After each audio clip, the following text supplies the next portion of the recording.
پر اسرار ریچھ part 3 final part. Bashir وہ انتہائی خبیث قسم کا جن ہے، اس لیے ان کے قبیلے کے جنوں نے اس کی جادوئی طاقت چھین کر اسے ریچھ کی شکل میں اسے جنگل میں پھینکا ہوا ہے۔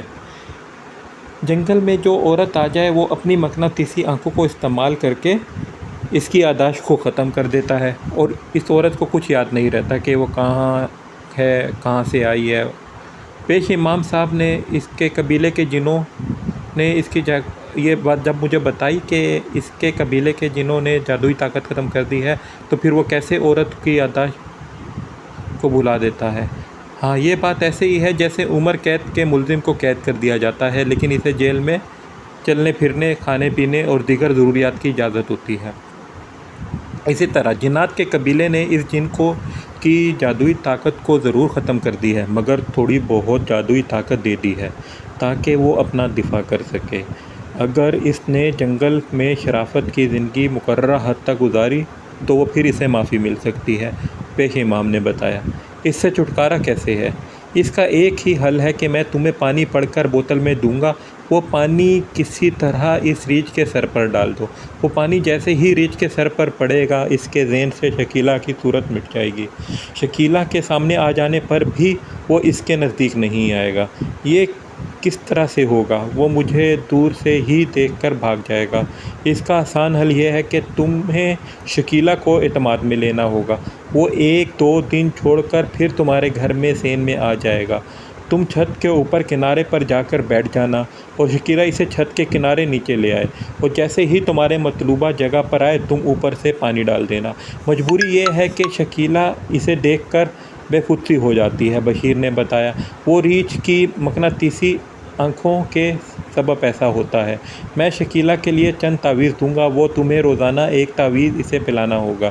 ان کے پینے سے ریچھ کی مقناطیسی آنکھوں کا شکیلہ پر کوئی اثر نہیں ہوگا، پیش امام صاحب نے بتایا۔ امام صاحب سے دم کیا ہوا پانی اور تعویذ بشیر لے آیا۔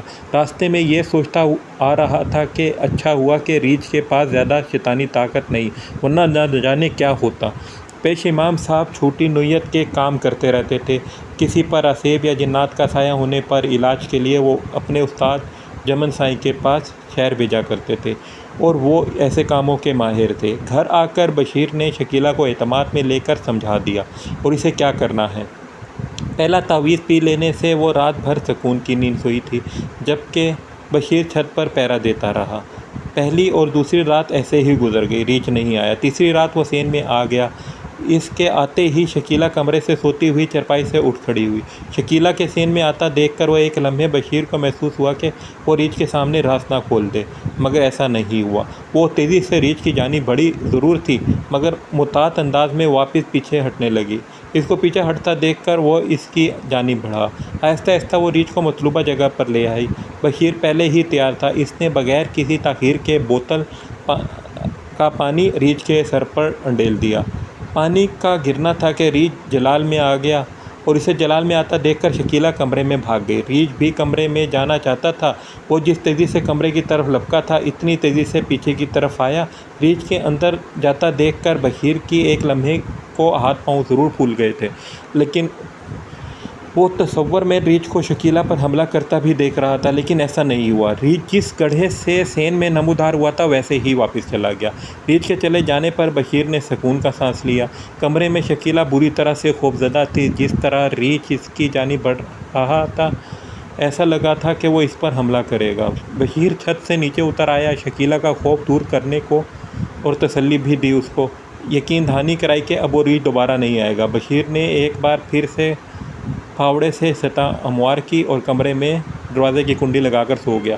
صبح ہونے پر اس نے پیش امام کو تمام تفصیلات سے آگاہ کیا تو پیش امام صاحب نے مسکراتے ہوئے کہا، بے فکر ہو جاؤ، وہ ریچھ اب دوبارہ تمہارے گھر کا رخ نہیں کرے گا، بلکہ وہ پڑھے ہوئے پانی کے اثر سے اس گاؤں کا راستہ ہی بھول جائے گا۔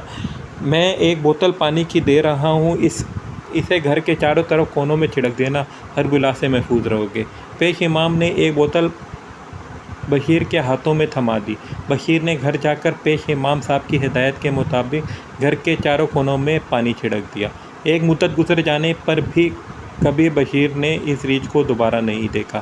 اب بشیر اور شکیلہ کے یہاں اولاد ہے اور وہ بڑی ہنسی خوشی زندگی بسر کر رہے ہیں۔